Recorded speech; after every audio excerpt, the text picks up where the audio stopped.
Assalamualaikum warahmatullahi wabarakatuh. Kali ini kita akan mempelajari tentang konsep kreativitas pada mata pelajaran dasar kreativitas kelas 10 Kriya Kreatif Batik dan Tekstil. Oke, setelah Anda mendapatkan link seperti ini, silahkan kalian klik konsep kreativitas. Setelah itu kalian akan diarahkan ke Linksway. Nah, di sini Linksway. Oke, konsep kreativitas. Kita akan pelajari apa itu kreativitas, bagaimana konsep kreativitas. Di sini kompetensi inti dan kompetensi dasarnya, memahami konsep kreativitas, tentunya kita harus tahu dulu apa itu kreatif, apa itu kreativitas. Nah, setelah itu kalian harus bisa mengkomunikasikan konsep kreativitas. Seperti yang ada pada tujuan, yaitu bisa setelah membaca materi konsep kreativitas, peserta didik dapat menjelaskan konsep kreativitas, dan setelah mencoba, peserta didik dapat mempresentasikan konsep kreativitas. Ini pengertian kreativitas berdasarkan Kamus Besar Bahasa Indonesia, yaitu memiliki daya cipta, memiliki kemampuan untuk menciptakan.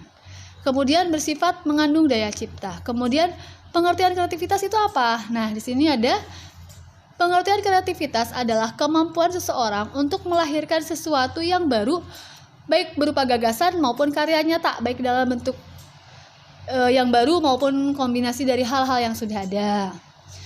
Yang semuanya itu relatif berbeda dengan apa yang telah ada sebelumnya. Jadi keywordnya, kreativitas itu adalah kemampuan seseorang menciptakan yang baru, baik gagasan maupun karya, baik benar-benar baru, seperti yang ditulis di sini, karya yang baru maupun kombinasi. Nah, kombinasi dari hal-hal yang sudah ada. Misal gini, ada sebuah sepeda.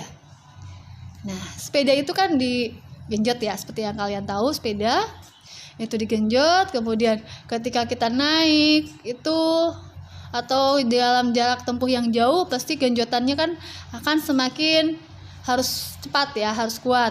Nah, lama-lama kan kalau naik sepeda itu pastinya capek, seperti yang kalian datang ke sekolah. Nah, maka dari itu orang-orang yang kreatif hadirlah sebuah sepeda listrik gitu. Nah, sepeda listrik itu adalah hasil dari modifikasi orang-orang yang kreatif. Bagaimana supaya caranya bersepeda, tetapi ketika capek, sepeda itu masih bisa jalan dengan bantuan aki ya. Aki sepeda. Oke, itu contohnya. Ada istilah yang namanya ATM, amati, tiru, modifikasi. Jadi yang namanya kreatif itu bisa yang benar-benar baru, tidak ada sepeda menjadi ada sepeda, atau yang mengkombinasikan hal yang sudah ada menjadi hal yang baru. Ya tadi misal sepeda listrik. Nah, ciri-ciri yang kreatif itu seperti apa? Ciri-ciri kreativitas itu dilihat dari dua. Ciri kognitif atau aptitude, atau ciri non-kognitif.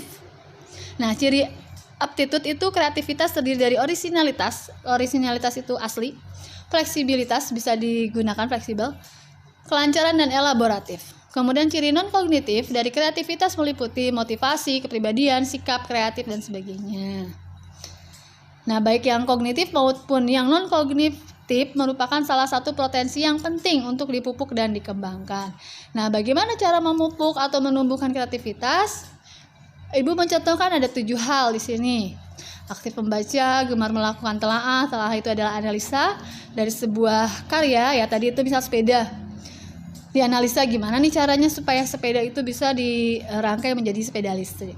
Kemudian giat berapresiasi. Giat berapresiasi itu menilai karya yang sudah ada, yaitu tadi, sepedanya bagus ya, terus gimana ya caranya? Nah, itu berapresiasi. Kemudian mencintai nilai seni. Yang kelima, terbuka terhadap perkembangan, jadi tidak gaptek, tidak apatis dengan segala sesuatu yang ada. Itu terbuka terhadap perkembangan. Kemudian menghasilkan sejumlah karya. Dan yang terakhir adalah dapat memberikan contoh dari hal-hal yang dibutuhkan orang lain. Seperti tadi sepeda kan dibutuhkan. Nah, ini masuk ke konsep kreativitas. Konsep kreativitas berdasarkan para ahli bisa dirangkum ke dalam 4P. 4P itu apa? Person, place, kemudian produk, dan proses.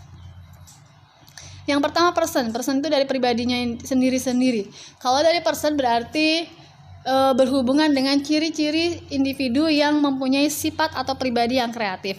Nah, berdasarkan atau menurut Hamzah B. Uno dan Nurdin Muhammad, ciri-ciri pribadi yang kreatif ada 3. Ada 6 maksud Ibu. Yang pertama, mampu melihat dari segala arah. Jadi tidak hanya depannya atau belakangnya tapi dari semuanya.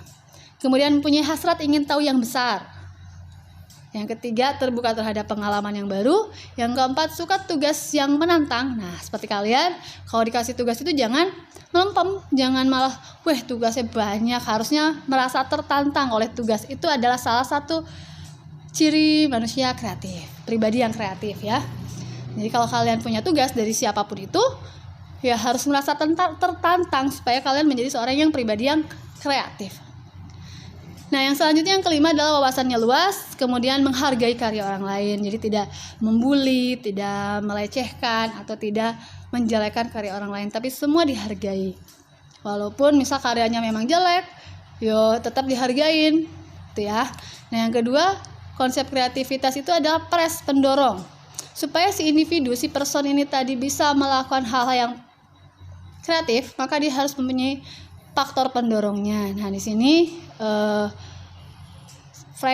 Robert Franken dalam bukunya Human Motivation menyerangkan bahwa ada 3 dorongan yang menyebabkan orang bisa kreatif. Yang pertama, kebutuhan untuk memiliki sesuatu yang baru, bervariasi dan lebih baik. Seperti tadi sepeda, orang itu butuh gimana nih supaya tidak selalu digenjot. Kalau genjot sudah capek menggenjot bisa istirahat kakinya, gimana nih caranya, kan itu berawal dari kebutuhan, kemudian divariasi menjadi yang lebih baik. Nah, yang kedua adalah dorongan untuk mengkomunikasikan nilai dan ide. Jadi setiap manusia itu pasti mempunyai banyak sekali ide dalam otaknya, maka dia harus mengaplikasikan idenya ke dalam sebuah karya yang kreatif.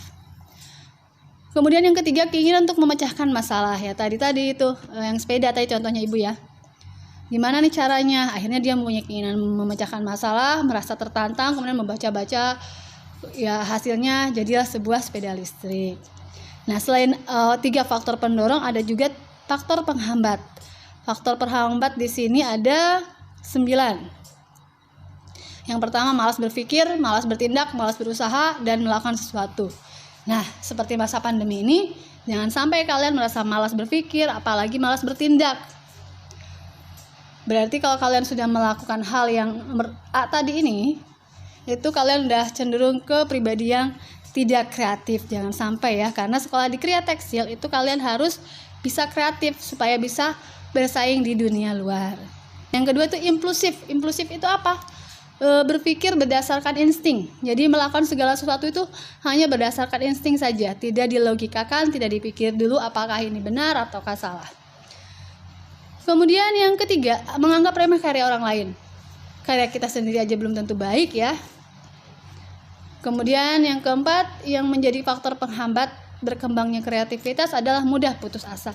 Jangan sampai kalian mudah putus asa, cepat bosan, dan tidak tahan uji. Misal gini, bikin karya, kata gurunya gini, wah karyanya kurang bagus. Kalian jangan merasa langsung putus asa, guruku bilang karyaku nggak bagus gitu. Berarti kan harus belajar lagi. Kemudian yang kelima, cepat puas. Nah, ini kebalikan dari yang keempat. Kalau tadi keempat karyanya jelek, misal kurang bagus, yang kelima karyanya bagus sekali, akhirnya kalian menjadi cepat puas, akhirnya itu menghambat kreativitas. Yang keenam, tidak berani bertanggung jawab. Tidak berani bertanggung resiko. Jadi segala sesuatu yang kita lakukan itu pasti mengandung resiko. Nah, yang selanjutnya, tidak percaya diri, tidak disiplin, tidak tahan uji, itu adalah faktor-faktor penghambat kreativitas. Konsep kreativitas yang ketiga adalah proses. Nah, tadi kan dari individunya, kemudian dari pendorongnya, kemudian prosesnya. Proses kreatif ini meliputi 4 tahap. Oke, ada 4 tahap ya dalam melakukan proses kreatif. Yang pertama adalah persiapan. Persiapan itu melihat misal gini, kita menginginkan sesuatu, tadi sepeda ya. Sepeda, gimana caranya supaya sepeda itu ketika capek, itu sepedanya bisa jalan sendiri tanpa kita genjot. Nah, kita kan harus mikir nih, apa yang harus dilakukan? Membaca, bertanya kepada orang lain, searching dan sebagainya. Itu masuk ke dalam persiapan. Setelah baca-baca, itu masuk ke proses inkubasi. Inkubasi itu seolah-olah kita melepaskan dari masalah tersebut, kemudian istilahnya apa ya? Berpikir gitu, bukan berpikir secara tidak sadar bahwa apa nih yang harus kita lakukan terhadap sepeda tadi supaya sepeda bisa jalan tanpa digenjot. Nah, di sini istilahnya mengeramnya dalam alam prasadar. Jadi kalau kalian mungkin pernah mengalami proses inkubasi ini dalam pembuatan produk, jadi kita sambil makan tiba-tiba terfikirkan, oh harus begini, itu adalah tahap inkubasi. Nah, yang ketiga adalah tahap iluminasi. Tahap iluminasi itu gagasan sudah mulai, kemudian sudah kita lukiskan, dengan istilah lainnya now I see it gitu kan. Berarti kita aku sudah bisa melihat apa yang akan kita lakukan. Nah, masuk ke dalam tahap terakhir verifikasi, yaitu melakukan uji coba pada apa yang kita persiapkan, apa yang kita bayangkan, apa yang kita pikirkan. Itu tahap verifikasi. Oke. Nah, dalam tahap verifikasi ini diperlukan pemikiran yang kritis. Dengan kata lain, proses divergensi harus diikuti proses konvergensi. Jadi, pemikiran kreatif itu harus diimbangi dengan pemikiran yang kritis. Misal gini, sepeda kalau pakai listrik kira-kira bisa apa tidak? Nah, gitulah istilahnya. Tahap verifikasi itu. Nah, yang terakhir adalah tahap produk. Konsep kreatif yang keempat itu produk, menunjukkan kepada hasil perbuatan, kinerja atau karya seseorang dalam bentuk barang atau gagasan. Jadi setelah dari pribadinya mempunyai ciri-ciri kreatif, kemudian harus punya faktor pendorongnya. Yang ketiga adalah prosesnya, yang terakhir ada produk. Nah, produk yang seperti apa? Produk yang kreatif itu adalah produk yang baru, unik, berguna, dan bernilai. Yang kedua, produk hasil dari kualitas individu. Dan yang terakhir adalah bersifat heuristik, menampilkan metode yang masih belum pernah atau jarang dilakukan. Seperti tadi sepeda, pada saat itu jarang dilakukan, maka muncullah sepeda listrik. Oke, demikian penjelasan dari Ibu. Terima kasih. Kalau ada pertanyaan silahkan di komentar ya. Wassalamualaikum warahmatullahi wabarakatuh.